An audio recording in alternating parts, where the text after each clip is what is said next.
What up, world? Your boy Chuck Wick, ill, aka Charles Brown, back again with another Talking Facts. But first, I want to ask you, are you good? Good. All right, man.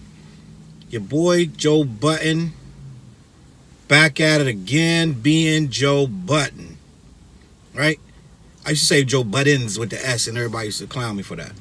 I say it from time to time, but I'm gonna say it right today. Joe Budden, the Joe Budden podcast, aka I will name this podcast later.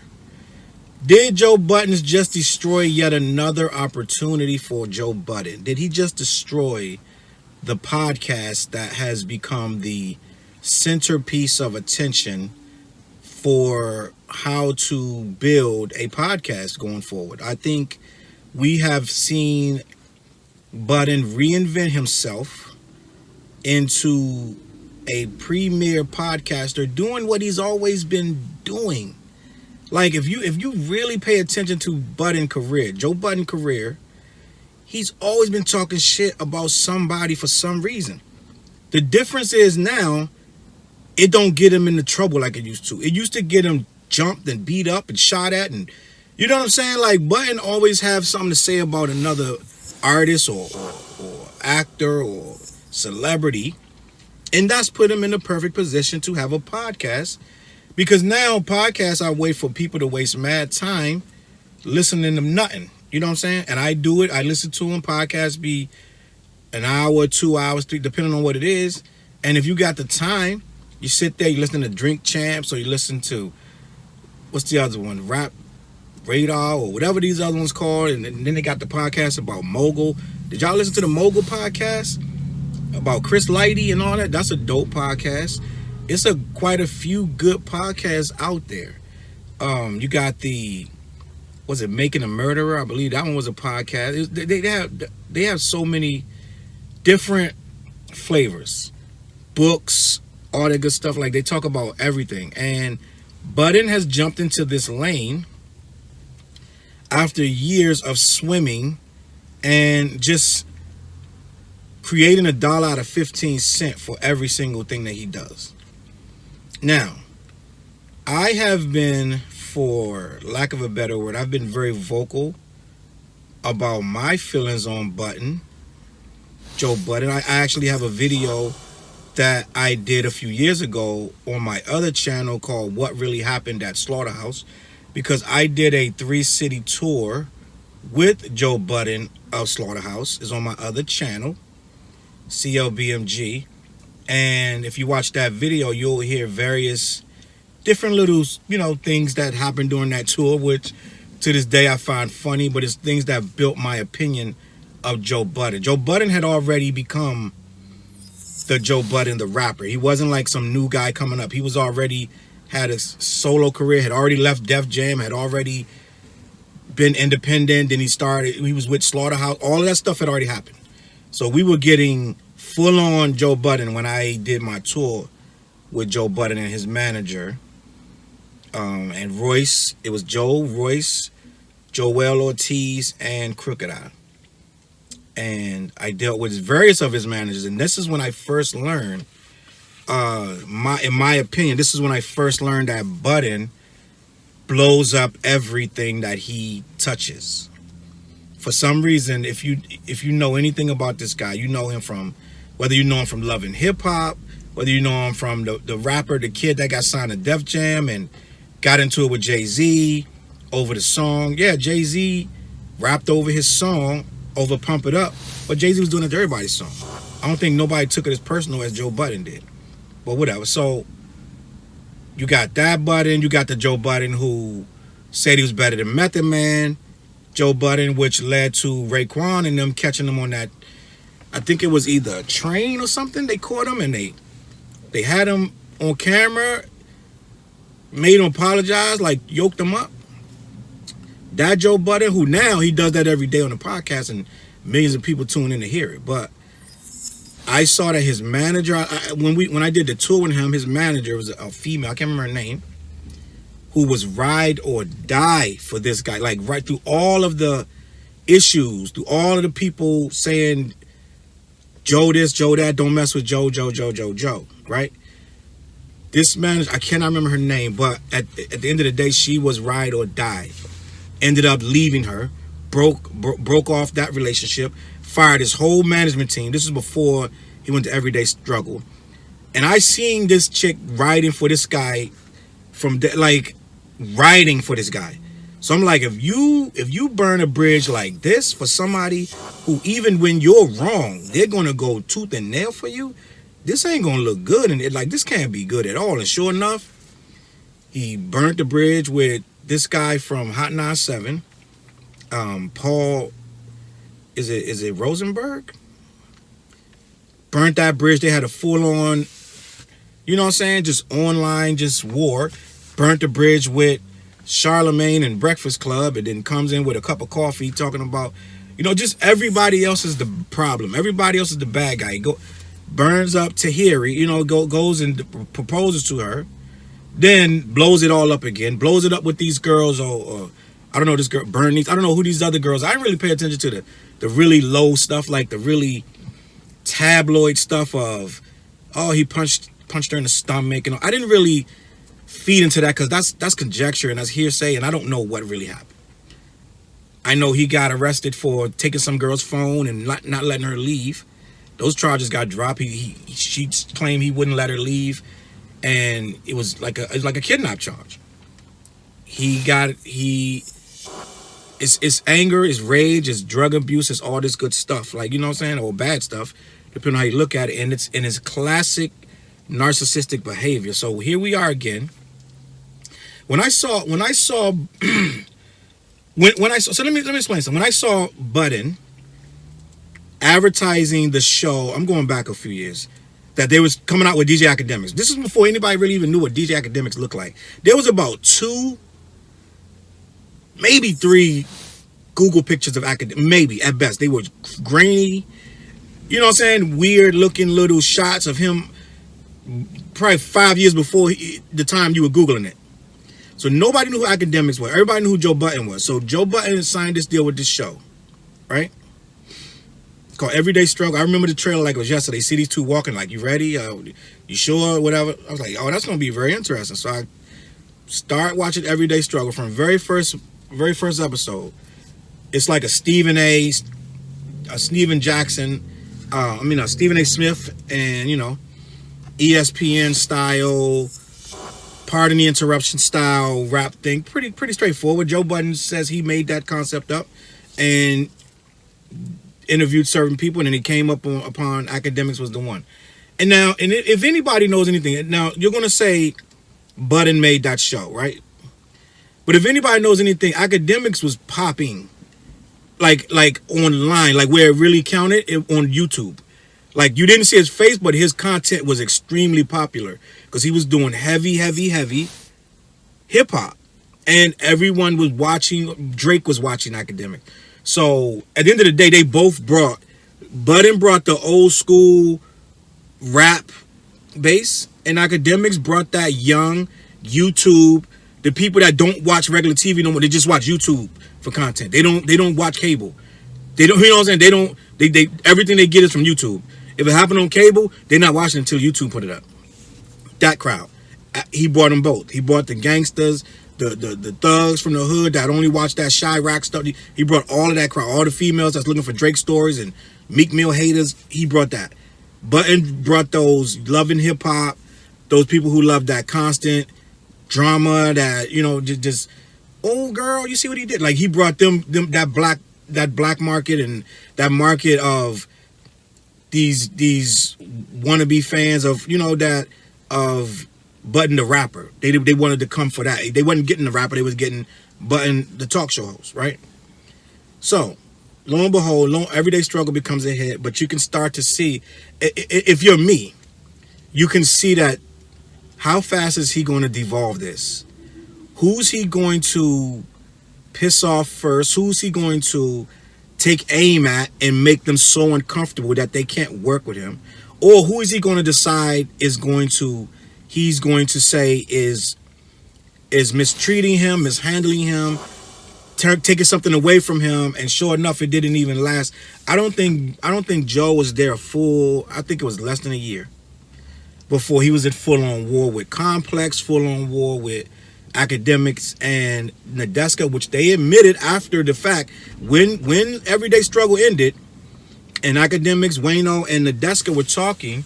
Wayno couldn't really chime in because he wasn't there with Joe, but Nadeska pretty much said there were days that they came to work and it was so tense you could cut it with a knife, and it was so hard to work at the time. She was very politically correct, but she was like, it was very hard to work in those days. Those were dark days.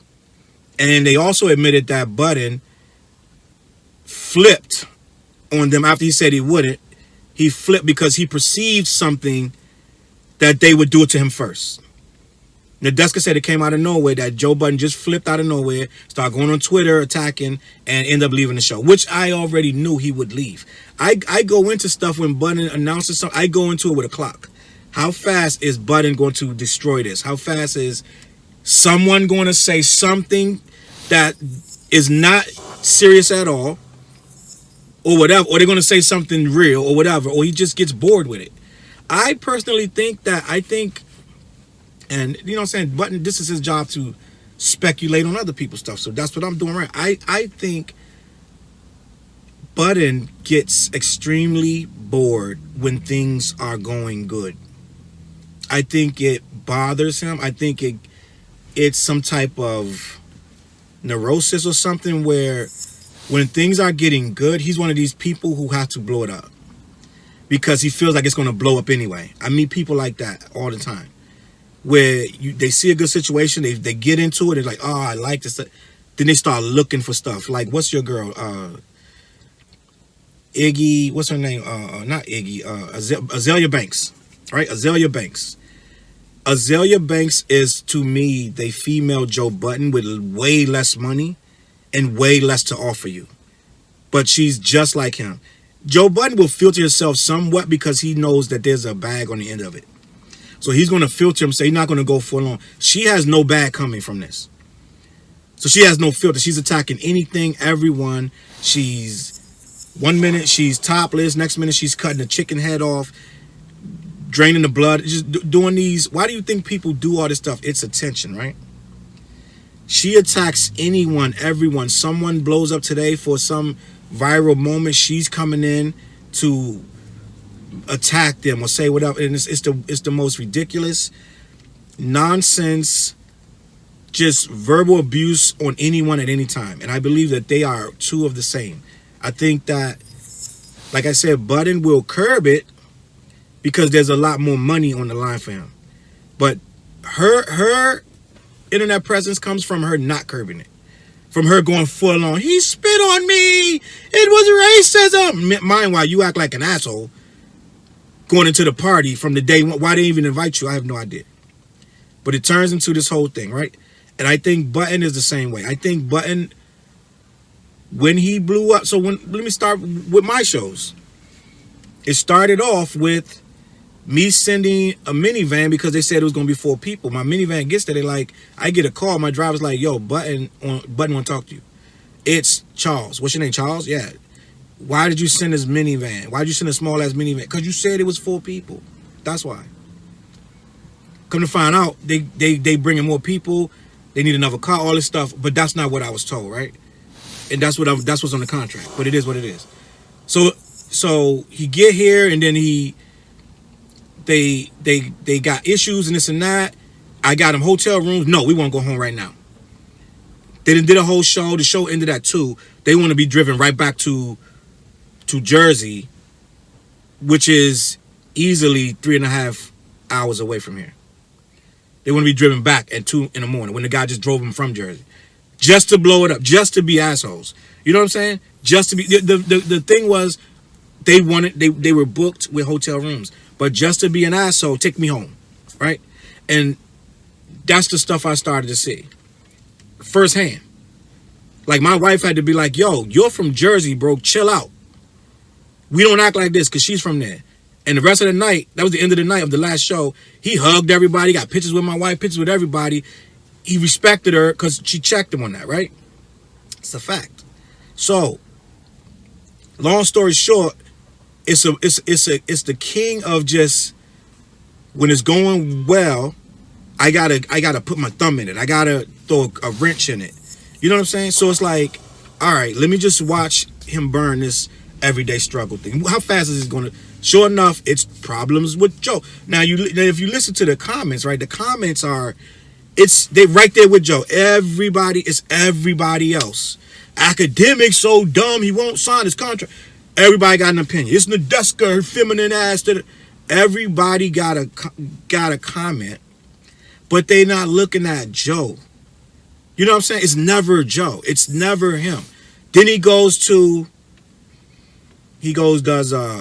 first of all, it's announced, oh, I just made this $1 million deal or whatever it was with Diddy. 20 minutes, whatever it was some obnoxious number that gets announced to the public. You think that's an accident? No one is going to accidentally announce a number like that.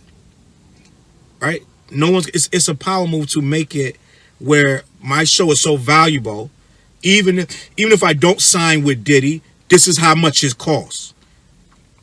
So then Spotify jumps in and pays whatever. You know what I'm saying? It's a bargaining chip. You understand? So it's like, oh, I'm going to go here because whatever. So mind you, the money from Complex was great, but then this is how a person like Joe thinks, oh, I can get more than this if I want. If they pay me this, he'll pay me that. So not even a year in, he's already making excuses to jump ship, causing all this disruption in there. By the time you're done, they don't even want you there.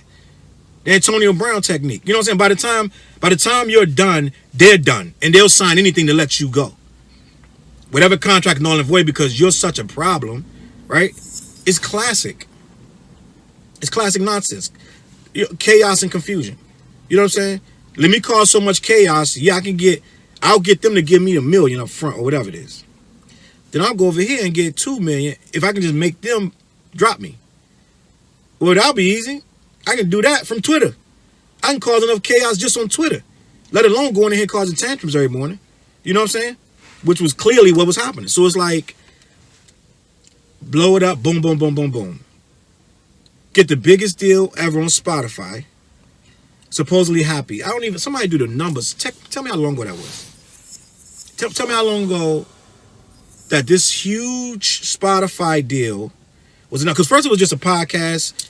And that's it. We're going to be on Twitter. And then it turned into, oh, you'll be seeing us on Spotify. All this is growing. It's beautiful. All this expanded time and all this expanded opportunity for, yet again, Budden, who couldn't make $1 off of rapping, which is not, no one can right now, right? Rap, unless you're a Drake or you're not making too much off rapping anyway. We get that. Joe got bored with Slaughterhouse, which you would think, Slaughterhouse, this is what everybody's been waiting for. Now he's the only one with the problem with Eminem, right? The only one. Signed with it. I was there when I was called to do the tour. They were going to sign the deal with Eminem. They wanted to do a quick tour and get as much money they could off the tour before they made the deal with T.H.E because they knew they weren't going to be able to do all that immediately. So it was a under the table little tour I was doing for them, right? They hadn't even signed with that. At the time, it was, oh man, if we can just get this deal done with T.H.E, if we could just get this done with Eminem, right? It's the next lick. You understand what I'm saying? It's the next lick. And I'm in my mind like, how fast before he has a problem with Eminem? You put in the comments if I'm wrong. As soon as I say something wrong, write it in the comments. I'm like, how fast before Eminem's the bad guy and Slaughterhouse failed because of Eminem? Literally was the first one who said it, was Joe Budden. Literally, when they started going to the second album, he had a problem with the beats. And he had a problem with the directions. You understand? Eminem could have gave him a bag of beats that said, I didn't do not one of these beats. These beats are from DJ Premier and Dr. Dre. And Budden would have been like, well, Eminem had the bag. He put the stuff in the wrong bag. And I couldn't get into it no more. The bag was pink. It was a fucking pink bag. I couldn't get into the beats anymore. You know what I'm saying? So it would have been Eminem's fault regardless. You understand? It would have been a reason to blame Eminem. Because then you're not to blame. Right? The whole Slaughterhouse album comes out. Everybody like, it's too commercial, too shiny. Well, guess who signed off on it? And guess who was defending that album? Was Joe Budden. Basically, I don't give a fuck. Y'all fans, you entitled. He called the fans entitled. He literally, go do the, when I say a lie, please put thumbs down when I tell a lie. He called the fans entitled.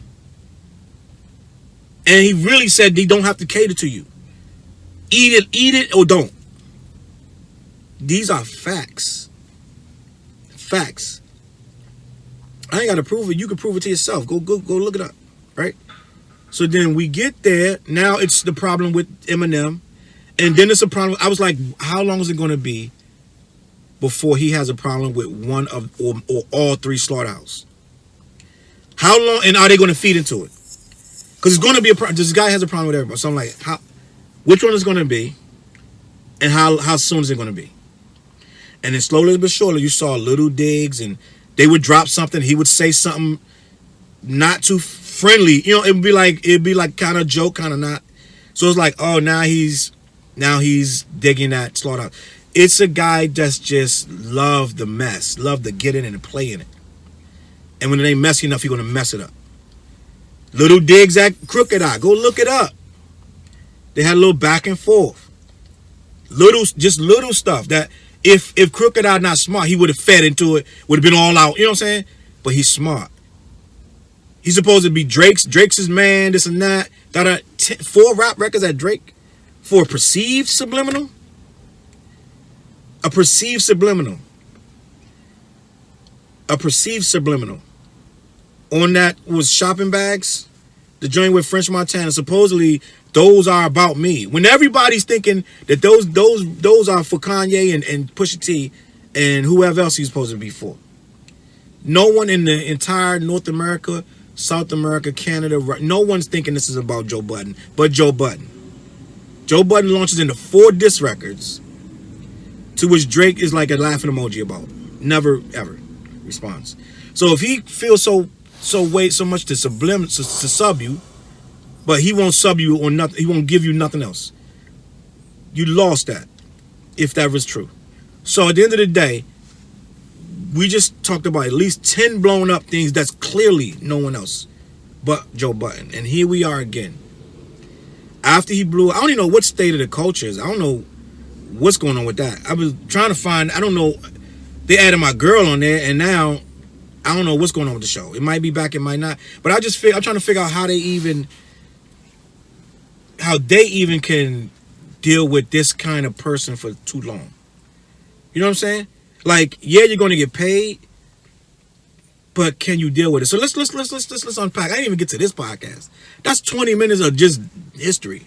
So now we're going to get to this podcast. This seems like a lock. This seems like, oh yes, we got the 2 guys in the entire world, Rory and Mal, if I'm not mistaken. If I said their names right. If anybody on planet Earth can deal with this guy's nonsense, it's these 2 guys. Their demeanor is perfect. They laugh at his jokes. They chime in when they're supposed to. They shut up when they're supposed to. They don't overstep bounds too much, but they will contradict a little bit. And it seems like he can bark them down. It's perfect. The thing with academics was he could bark him down, but he wouldn't change his mind. For right or wrong, it irritated him. It irritated him that this guy was so new school and so clueless about a lot of stuff, but it wasn't clueless. It was just what he thought. It's his opinion. It's a lot of these knucklehead young kids. They believe a lot of stuff, and that's how it is. Up is down, down is up. Like, it's different. Older cats would be like, yo, Jay-Z did this for black people. Younger cats would be like, nah, man, he looking for clout. You know what I mean? And you can't say who's right or wrong. That's how they feel. So when Axe says these outrageous things, he can't get. You never see him yelling like this to anybody else. Academic irritated this man, like your granddad would get mad at the grandson who just won't listen to him and laugh at him. That's what academics was to him. But these 2 guys weren't that. They were the opposite. They sat there. They all sat in their respective seats, stool or whatever, and They never, ever, I don't, as far as I know, I never heard them full on beef. I never heard them full on attack each other. I don't even know, I only heard him raise his voice a couple times. I think when he was talking about Eminem, if you want to smoke, say my name again. That's all I ever heard him say, like loudly, like screaming about. It wasn't a lot of that. So it felt like this right here this might be what he actually needs. A comfortable space. He got his headphones. He got his cup of coffee. He got a nice couch. Just everything in the room. He picked it. He put it there. The girl was there. He fired her through text. We don't even talk about what kind of punk ass shit that is. And the people that agreed with him firing that girl through a text, you low-key lame too, bro. I'm going to be honest with you. You low-key lame because she wasn't just an employee. They were friends, right? But this is how he does these people around him. Once he's done with you, he's done with you and he doesn't need you. So he'll shoot a text just like he did with these guys. So now let's stay back on the podcast. That girl's fired, I want to say about 2 years ago. He fired her through a text. Didn't even care to explain much. Like, yeah, it is what it is. Like, didn't really care. Didn't give you nothing. Just moved on. Move on with your life. She's in tears, broken up, distraught. I think she worked with this guy for 10 years or something. He just fired you through a text. Just distraught. Rosenberg was like, I will never be cool with him again. Because they claim they did so much for him. And he just, like, Buttons is like, it's like, bro, I'll flip the light switch off immediately. It doesn't matter. Here we are again. I want to know, somebody in the comments, please defend Joe Budden. Even if Joe Buttons watch this, defend yourself. Like, this is ridiculous, bro. To me, it ain't really no defense. I've been seeing it for years. I've been seeing it for years.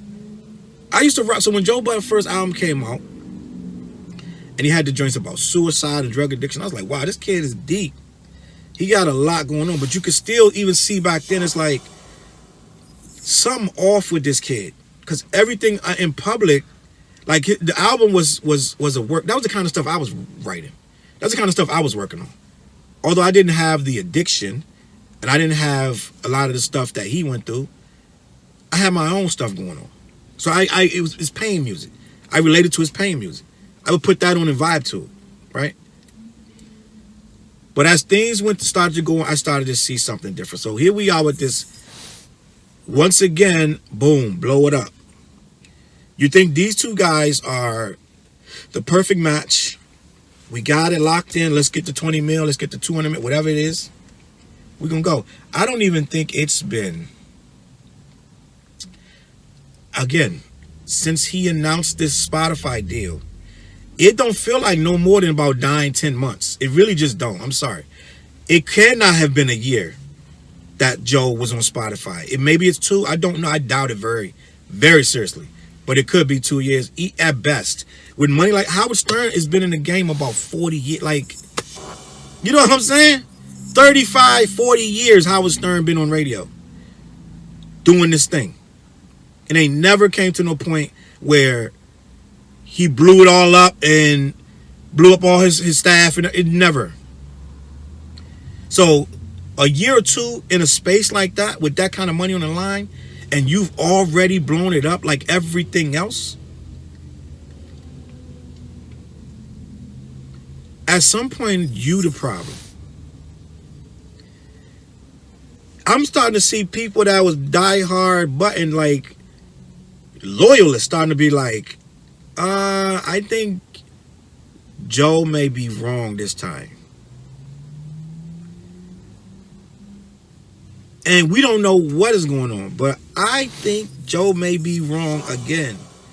Because if you listen to what he even said, he said it didn't go well when he talked to the dude. If a dude is thinking about physically fighting you every freaking week and he's telling you that, that dude don't like you. He don't like you. Either y'all need to have a body punch session or boxing session, or y'all maybe need to do that every week. Put the gloves on and go, boom, boom, boom, get it out. This dude ain't gonna rest till he knock your ass out. And the reason a dude feel like a dude resorts to violence is because, for one, the person is extremely under their skin. And I could see Budden got under my skin watching Everyday Struggle. And I'm like, dude, why the fuck are you yelling right? When Budden left Everyday Struggle, the show got better. I didn't understand well until when they got Wayno. Let me be clear, because these goofy people they was putting on there before Wayno got there, like your boy Star. Star is literally the worst, like the worst. Don't know nothing. Always commenting on stuff they don't know what you're talking about, right? But when Wayno got there, the show got calm. You can actually have a discussion. Someone's going to listen to you. And then you, in turn, listen to them. And we talk about it. We even have a couple laughs here and there. And it ain't going to be perfect, but it's going to be too... Believe it or not, bro, some people agree with academics. Right? Some people going to agree with Budden. But believe it or not, some people believe the shit that he's saying as well. They both can exist, and we can just come and say, no, this guy... screaming at the top of his lungs, his veins is popping out, his forehead is sweaty. He's just like, no, that's not right. It's like, yo, B, listen. It used to drive me crazy to watch it because I'm like, I'm listening for commentary of two opposing opinions sometimes. Not just one dude trying to get a word in while the other dude's screaming over him. Even if I agree with Budden, even if I agree with him, I want to hear the whole thing.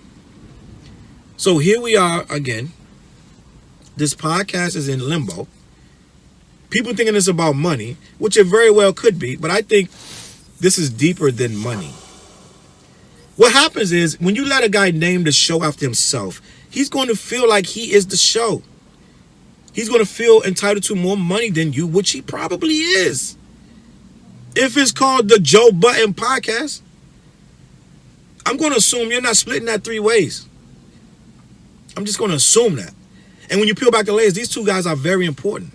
Because like I said, they can sit back and be anonymous when need to. They can interject when need to. They know when to laugh and when not to laugh. They roll with his punches very well. So they're very important to the structure of the scheme of the show. I don't think he's going to be able to just plug 2 new people. He's going to. He's going to plug 2 random people in. Because if these dudes come back, I would be very surprised. With what we know, that one was put basically on suspension, and the other one was like, you can't do that, so I'm leaving. So how do you resolve this? How do you resolve a dude that's saying, I want to physically punch you? And you say, friends don't fight. Say, well, are we friends? And I don't watch the show all that much, right? I don't really watch it that much. But sometimes I watch it, I'll be like, because they would be talking about each other like Joe's pool pot, and they would be talking about each other, and it would get a little grimy, like, yo. Like, some of the stuff they would say to each other, even if y'all boys, some of the stuff they saying to each other, you say to dudes you low-key not really rocking with. You know what I'm saying? Unless y'all really tight boys that grew up, and y'all know each other inside and out, you say certain stuff to that man. But it's stuff that you're saying on a professional level, y'all ain't been together that long, and y'all knocking each other this hard. I get playful banter, but some of that stuff is like, bruh, you really like questioning this man's manhood at this moment. I'm sitting there like, how does he stay in his seat like that, like right now? And apparently he got tired of it. Got tired of it, and here we are. So the question was at the beginning of the video, did Joe Budden just blow up his own podcast? Did he kill his podcast? My guess is, now no one knows 100%, but I'm going to say he killed it. These 2 dudes could come back tomorrow, but that thing ain't going to never be the same. It ain't going to never be the same. If they come back, they sitting there for money. Pure and simple. They sitting there for money. Now, Angela Yee, Charlamagne, and Envy were friends. They're friends. So when they had their little spat or whatever, when Gucci Man said whatever to Charlamagne about Yee, that was bad. But their friendship went through that. She didn't just come back for money, because you can go anywhere else and get money. These 2 dudes, right? If they come back to this thing, it's for money. They're not friends with this guy. Because if they were friends, you wouldn't need a mediator. If they were friends, they wouldn't have taken a suspension. The niggas would have had it out. They would have had beef. They would have fist fought something, shoving match, and been to work the next morning. It would never came to this if they were friends. It's just a fact. It's just a fact. When you doing business at this high level, it's all business.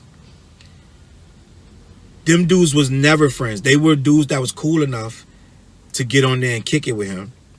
But when it getting tough and it's getting like he's getting on your nerves, if they was friends like that, they would have been checking him on camera. This would have came to blows on camera, like, yo, nigga, yo, big dog, it would have been, because friends gonna go. They gonna go. They're not gonna be talking about, oh, well, yeah. They gonna go. It ain't necessarily gonna be a fist fight, but they gonna go at it right there. It ain't gonna wait till we get off. We're not gonna wait till we get off camera. Friends gonna have that out right there, and it's gonna get real ugly, personal, mean, degrading, and that's when it's gonna get real. And then you cleanse it. Everything you holding up and you want to say, you're gonna say it, and you're gonna say it on camera. If all that, nah, friends don't say it. Friends will, because it's a raw emotion that you cannot control. It's going to come out. It's going to be said right there, because that's what friends do.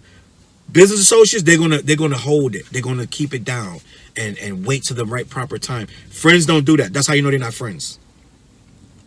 Friends don't do that. Me and my man have a problem and it's bubbling for too long.